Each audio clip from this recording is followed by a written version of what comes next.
신명기 17장 20절 시작. 차지 없으면 시작.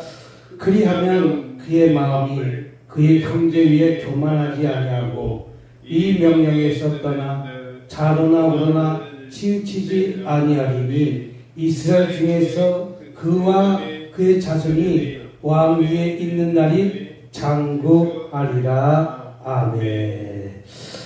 오늘은 겸손합시다. 뭐 합시다? 겸손합시다. 따라합시다. 겸손합시다. 겸손합시다. 겸손합시다. 겸손합시다. 중국의 장자는 이런 말을 했어요. 바다가 어떤 것보다 깊은 것은 너무나 깊다고 그러는데 그 깊이가 11,000m가 넘는다고 해요. 약 11,000 몇십 메타 된다고 하는데 그 깊이가 얼마나 깊은지 알 수가 없을 정도로 깊다고 해요. 그러나 10,000m 깊이에 우리가 어떻게 측량을 하겠습니까? 우리가 그 깊이에 어떻게 들어가겠습니까? 또 제일 높은 산은 에베레스트 산이라고 8,800m 정도 되지 않습니까? 약 8,800m 되고 깊은 바다는 11,000m가 되는데 그 깊이를 자로 레이저로 잴 수가 없으니까 음파를 쏴갖고 그 음파가 바닥에 부닥쳐서 돌아오는 것을 계산해서 약 11,000m가 된다. 그러니까 얼마나 깊습니까? 그래서 그 바다가 깊기 때문에 모든 물을 갖다가 가둘 수가 있다는 것이죠. 얼마나 깊으면 모든 것을 우리가 가둘 수가 있으니까. 이 말은 왜 이런 말을 하는가? 저와 여러분이 넓은 마음으로, 무슨 마음으로? 넓은 마음으로 품으라는 것이죠. 다시 말해서 마음밭을 넓히라는 것이죠. 우리는 자꾸만 어떠한 문제에 내 감정이 표출되지 않습니까?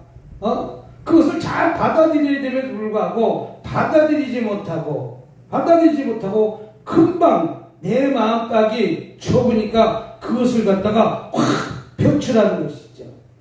우리는 그 받아들이는 면이 좁다는 것이죠. 여러분, 받아들이는 사람들이 넓은 만큼의 모든 것을 품는 것과 마찬가지로 우리 예수님은 모든 것을 다 품는 것 아니겠습니까? 이는 자기를 겸손히 낮춘 자가 많은 사람을 포용할 수가 있다는 것이죠. 내가 겸손하고 더 낮춘다면 많은 사람을 감싸 안을 수가 있지만 내가 낮추지 않으면 내가 뾰족뾰족 가시처럼 있다면 자꾸만 튕겨져 나갈 수밖에 없습니다. 그래서 우리는 많은 사람들을 찬송과 동망을 얻게 되는 교훈이 겸손합시다. 겸손합시다. 이렇듯 하나님의 은혜도 낮은 곳에서 즉 겸손한 자로 흘러내려갑니다. 그렇다면 하나님 풍성한 은혜 복을 받기 위해서는 우린 과연 어떻게 해야 되는가? 하나님의 풍성한 은혜와 복을 받기 위해서는 우린 과연 어떻게 해야 되는가? 빌립보서 2장 보도록 하겠습니다. 빌립보서 2장 8절 한번 보도록 하겠습니다. 우리 5절부터 한번 읽어보도록 하겠습니다. 시작. 너희 마음에 이 마음을 품어라. 곧 그리스도 예수의 마음이니 그는 근본 하나님의 본체시나 하나님과 동등함을 취할 것으로 여기지 아니하시고 오히려 자기를 비워 종의 형체를 가지사 사람과 같이 되셨고 저 높고 높은 하늘에서 이 낮고 낮은 땅에 내려오셨습니다.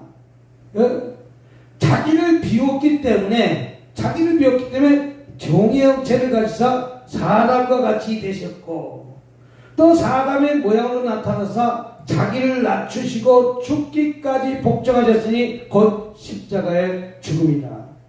이러므로 하나님이 그를 지극히 높여 모든 이름 위에 뛰어난 이름을 주사 하늘에 있는 자들과 땅에 있는 자들과 땅 안에 있는 자들로 모든 무릎을 예수의 이름에 꿇게 하시고 모든 입으로 예수 그리스도를 주라 시인하여 하나님 아버지께 영광을 돌리게 하셨느니라. 저 높고 높은 하늘에서 이 낮고 낮은 땅까지 내려오셨다는 것이죠. 하나님은 어떻게 보면 사람들 앞에서 교만을 버리고 겸손히 자신을 낮추셔야 된다고 오늘 본문 말씀에 분명히 말씀하고 있습니다. 그래서 너희는 아이나 이 마음을 품으라. 누구의 마음은? 예수 그리스도의 예수의 마음이니 그는 근본 하나님의 본체시나 하나님과 동등됨을 취할 것으로 여기지 아니하시고 하나님과 같은 레벨의 위치에 있음에도 불구하고 그 위치에 있지 아니하시고 오히려 자기를 비워 종의 형체를 가졌던 것이죠. 이와 마찬가지로 우리는 자기를 낮춘 자를 하나님이 높여주신다는 사실을 믿으시기 바랍니다. 그렇기 때문에 자신을 비워야 될 점이 있습니다. 따라합시다. 나를 비웁시다. 우리 디도서 2장 봅시다. 디도서 2장 보도록 하겠습니다. 디도서 2장 12절 한번 보도록 하겠습니다. 시작. 우리를 양육하시되 경건하지 않은 것과 이 세상의 정욕을 다 버리고 신중함과 의령과 경건함으로 이 세상에서 살고. 할렐루야. 자신을 철저히 비우는 것입니다. 이 건강하지 않은 것과 이 세상의 정욕을 다 버리고, 정욕을 넣어버리고, 그리스도의 영성은 비움에서 시작됩니다. 비움이라는 것은 결코 쉽지 않은 것이 비움입니다. 저는 기타나 어떤 악기를 보면 기타 통 안에 무엇이 차이는 것이 아니라 다 비워져 있다고 해요. 왜 기타가 비워져 있습니까? 그래야 맑은 소리를 낸다는 거예요. 기타가 비워져 있으니까 그 안에서 소리가 맑은 소리를 내는 거와 마찬가지로 우리가 북도 마찬가지입니다. 북 안에 무엇이가 비워져 있기 때문에 소리가 잘 나는 거와 마찬가지로 어떻게 보면 자신을 비웠더니 맑은 소리를 낼 수 있는 악기라는 거예요.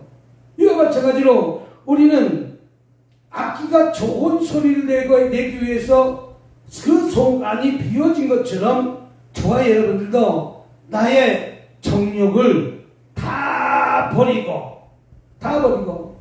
바울도 사울 시대와 바울이 있었지만 그 사울이 내가 그 육적인 욕심을 갖고 예수 믿는 자를 잡아서 감옥에 두고 그를 죽이려고 쫓아갔던 그 사울이 바울로 바뀌는 과정에선 자기가 다 비워갖고 내가 가진 모든 것들을 배설물로 버렸다 얘기하지 않습니까? 바울이 비워지니까 바울이 된 것이지 만약에 비워지지 않았다면 사울이 된 것이죠. 이와 마찬가지로 우리는 자신을 비워야 하나님이 일꾼으로 쓰신다는 사실 또한 믿으시기 바랍니다. 하나님의 일꾼은 버려야 할 것을 과감하게 버려야 하나님이 들어 쓰십니다. 아브라함도 본토 친척 아비집을 떠나라라고 했을 때 아브라함이 결코 쉬운 일은 아니었습니다. 떠나가기가 결코 쉽지 않았습니다. 그러나 그 족장시대 때 모계사할 때 가족 중심으로 사회에 있을 때 내가 내 아버지 집을 떠나서 외부로 나가는 것은 어떻게 보면 모험을 하는 것입니다. 전쟁을 하는 것입니다. 싸움이 나는 것입니다. 근데 하나님의 말씀을 듣고 아비집 본토 친척 아비집을 떠나라라고 했으니까 아무것도 가지지 않고 그냥 떠나는 것입니다. 그러니까 아브라함을 들어 쓰신 것 아니겠습니까? 첫째 비웠기 때문에 내가 갖고 있는 집을 비울 수도 없습니다. 내가 갖고 있는 재산도 비울 수가 없습니다. 내가 갖고 있는 땅도 비울 수가 없습니다. 그러나 하나님이 지시합니다. 너는 본토 친척 아비집을 떠나고 너가 여자까지 그곳에 있지 말라는 것이죠. 우상 속에 살고 있지 말라는 것이죠. 네가 그것을 떠날 때 내가 너를 축복하고 복 주고 복 주신다는 그 말씀을 들고 아브라함은 떠난 것입니다. 이것은 무슨 뜻입니까? 자기 욕심을 비우는 것입니다. 내가 가진 것을 비우는 것입니다. 엘리사가 엘리야를 갖다가 쫓아갈 때 자기가 가진 모든 전 재산을 다 버리고 엘리사를 끝까지 쫓는 거 아니겠습니까? 끝까지 쫓으면서 뭐라고 합니까? 엘리사도 나는 갑절의 능력을 주셔야 됩니다. 이 사회가 혼탄한 사회이기 때문에 내가 갑절의 능력을 받지 않으면 내가 이 사명을 감당할 수가 없다라고 생각하면서 엘리사는 엘리야를 끝까지 쫓아가는 건데 자기가 가지고 있던 모든 재산들을 다 정리하고 스승인 엘리야를 끝까지 쫓아가는 거예요. 이게 비움의 영성입니다. 내가 비워질 때 하나님은 갑절의 능력을 주셔서 그를 사용하시는 사실 믿으시길 주님의 이름으로 축복합니다. 또 아브라함은 독자 이삭을 모리아산에 번제로 바치고 자기가 제일 사랑하는 아들을 번제로 드리려고 그러는데도 불구하고 아브라함은 한마디 아내하고 상의하지 않고 그 말에 즉각적인 순종을 한 것입니다. 묻고 기도해 보겠습니다. 내가 찾아가서 물어보겠습니다. 며칠만 기다려 주세요. 이렇게 얘기한 것이 아니라 그 다음 아침에 새벽에 일찍 일어나서 즉시 순종했다는 것이죠. 그러니까 독자 이삭을 바치려는 그 모습을 보고 이제 마지막에 칼을 번쩍 들어서 독자 이삭을 위해서 칼을 내려치는 그 순간 아브라함아 네 손에 쥐는 칼을 놓으라. 내가 네 믿음을 봤다 라고 표현하는 거 아니겠습니까? 이와 마찬가지로 우리는 철저히 비울 때 하나님이 역사가 오늘 시간도 일어날 줄 믿으시길 주님의 이름으로 축복합니다. 또 모세도 마찬가지입니다. 히브리서 11장 한번 보도록 하겠습니다. 히브리서 11장 한번 보도록 하겠습니다. 11장 23절부터 한번 보도록 하겠습니다. 모세도 믿음으로 모세가 났을 때 그 부모가 아름다운 아이를 보고 석 달 동안 숨겨 왕의 명령을 무소하지 않고 믿음으로 모세는 장성해 바알의 공주 아들 칭함받기를 못하고 거절하고 바알의 공주라는 것은 왕자입니다. 왕권을 가질 수 있는 자입니다. 그러나 모세는 하나님이 들어쓰기 위해서 바알의 공주 아들 칭함받기를 거절하고 이런 바알의 공주의 위치가 어떤 자입니까?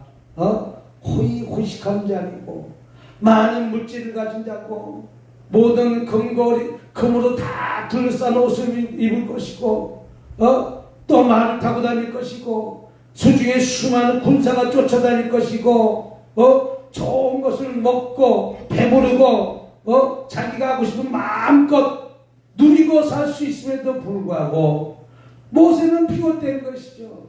하나님이 쓰시는 사람은 바알의 공주 아들 칭함받기를 못하고 거절하고 바알의 공주가 어떤 자리예요? 우리 그 자리에 올라가지 못해갖고 난리잖아요. 올라가지 못해서 장관 자리에 올라가지 못하고 국회의원 자리에 올라가지 못하고 어떤 자리 못하고 공천할 때 보면 내가 공천 받으려고 얼마나 공천을 쥐는 사람한테 아부하고 무엇하고 있지 않습니까? 그러나 모세는 바알의 공주 아들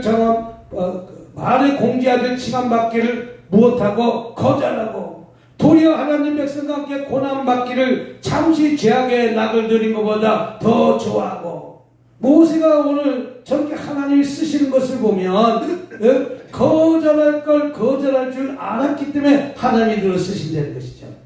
이것이 비움의 영성입니다. 모세가 그것을 비우지 않았다면 모세는 쓰지 않았습니다. 가룟 유다가 12제자에서 탈락한 것은 그 은 30냥의 그 돈 때문에 은 30냥 때문에 물질을 버려야 됨에도 불구하고 그 물질을 버리지 못함으로 인해 갖고 문제가 생긴 거 아니겠어요?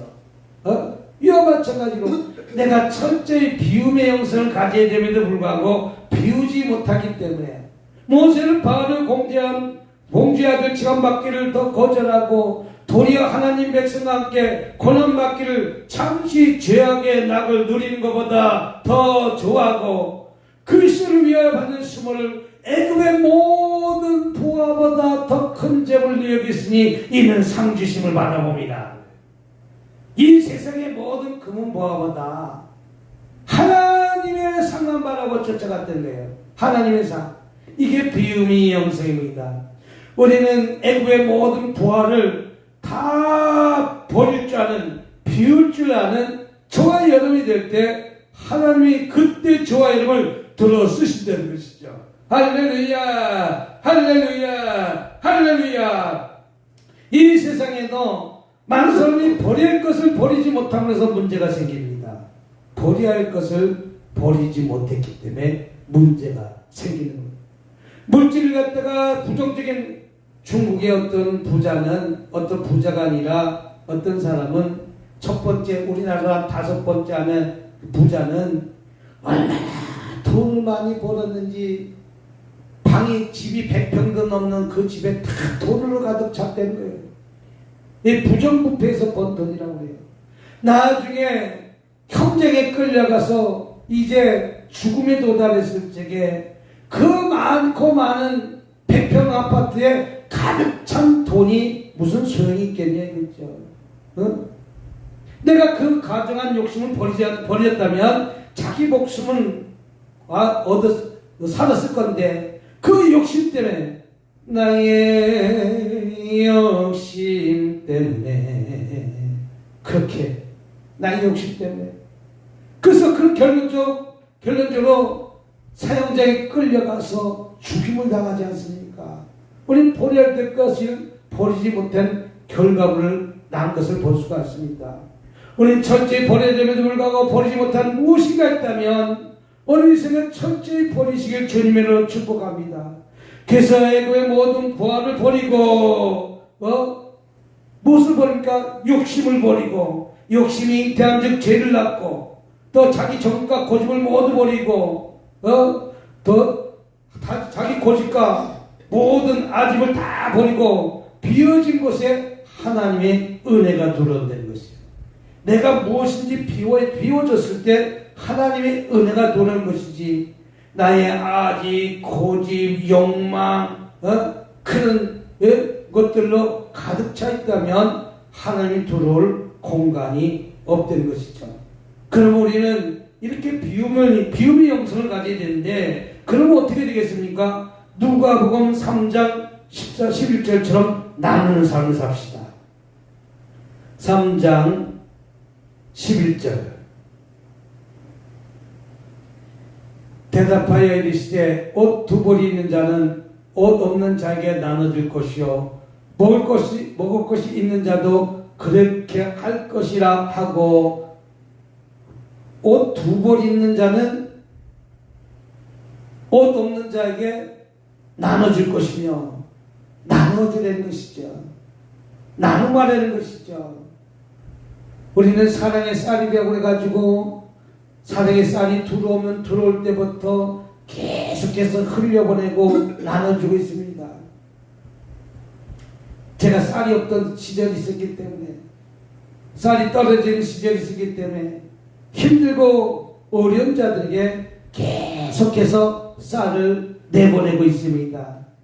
또 누군가가 또 사랑의 쌀을 갖다가 줄 때마다 또 그것을 낮은 곳에 없는 자들을 위해서 지속적으로 나누고 있습니다. 자신이 가진 재능과 물질 등 모든 것을 하나님의 영광을 위해서 사용하고 이웃을 위해 베풀 줄 아는 조화 여러분이 되시길 주님의 이름으로 축복합니다. 예수 믿는 것은 나보다 못한 모두를 품고 안고 그들과 함께 나누면서 내가 옷 2벌이 있는 자에게는 옷이 없는 자에게 나눌 것이요 먹을 것이 있는 자도 그렇게 할 것이다. 내가 먹는 것이 넘쳐나는 것이 있다면 먹을 것이 없는 수많은 사람들에게 우리는 나눠주며 살아야 하는 것이죠. 얼마 전에 파를 갖다가 한 200단 200단을 가져왔어요. 얼마나 많이 가져왔는지 판을 갖다가. 그래서 200단, 20박스를 갖고 왔는데 한 단에 10단씩 들었어요. 근데 그 판을 갖다가 싣고 와서 골골 한 단, 두 단, 세 단 막 나눠줬어요. 막 나눠줬어요. 그러나 그 사람은 판을 갖다가 냉동 창고에서 저장하고 있다가 이제 팥값이 이제 막 떨어지게 파 한 단에 4,000원씩 하던 시절이 있는데 이제 파 한 단에 뭐 1,000몇백 원 시절하니까 냉동고에 있어야 안 되니까 그것을 갖다가 한순간에 다 풀더라고요. 파 가져가시라 해서 파를 갖고 또 김치 가져가라 그래서 김치 가져와서 이제 이것저것을 나누는 삶을 사는 거와 마찬가지로 저와 여러분 피움의 영성을 가질 때 하나님이 더 좋은 곳으로 주시는 하나님의 사실을 붙들고 오늘도 겸손하게 나누면서 살아가시길 주님의 이름으로 축복합니다. 자신을 비우면서 살아가시길 주님의 이름으로 축복합니다. 가진 자는 옷도 버리는 자는 없는 자에게 한 벌 한 벌 나눠주는 것과 마찬가지로 나누면서 삽시다. 비움의 영성을 가집시다. 할렐루야.